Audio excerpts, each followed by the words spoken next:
Un spectateur a décrit le débat ayant déclaré que c'était comme une bagarre scolaire. Le débat télévisé dans le cadre de la campagne présidentielle française a été critiqué car les candidats ont échangé des insultes au lieu de présenter leur politique. Donc, qui a gagné ?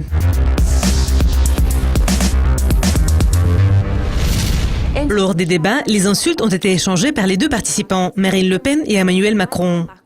Les deux candidats à la présidence ont parlé des politiques économiques, de la vague récente de terrorisme qui avait secoué la France et de l'avenir de la zone euro. Emmanuel Macron semble être sorti vainqueur de ce débat.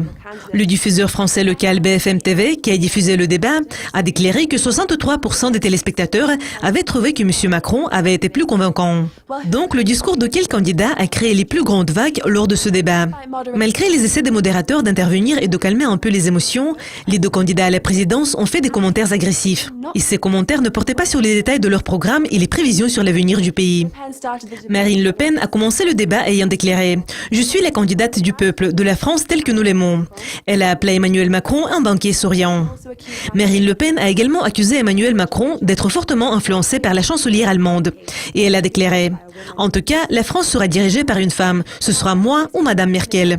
Monsieur Macron a exprimé son point de vue sur une des politiques fondamentales en matière d'euro de Madame Le Pen ayant déclaré « Une grande entreprise ne pourra pas payer un euro d'un côté et un franc de l'autre ». Madame Le Pen a répondu « Ne jouez pas avec moi à l'élève et au professeur, ce n'est pas particulièrement mon truc ». Monsieur Macron a essayé de revenir sur le sujet en soulignant les défauts des stratégies de Madame Le Pen. Nous devons donner à nos petites et moyennes entreprises les possibilités de créer plus d'emplois. Votre stratégie, c'est simplement de dire beaucoup de mensonges et de dire tout ce qui ne va pas dans le pays. Donc, il semble que les faits et les chiffres soient restés au deuxième plan dans ce débat.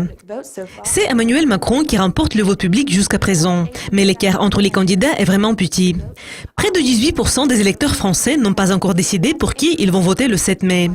Cela renforce l'importance de la confrontation finale entre les deux candidats avant l'élection qui sera tenue dimanche. Les sondages montrent actuellement que Emmanuel Macron est le gagnant probable. Il pourrait recevoir 59% des voix des Français. Marine Le Pen le suit de près avec 41%. Le monde va attendre le jour des élections, mais pour le moment, c'est tout. Au revoir.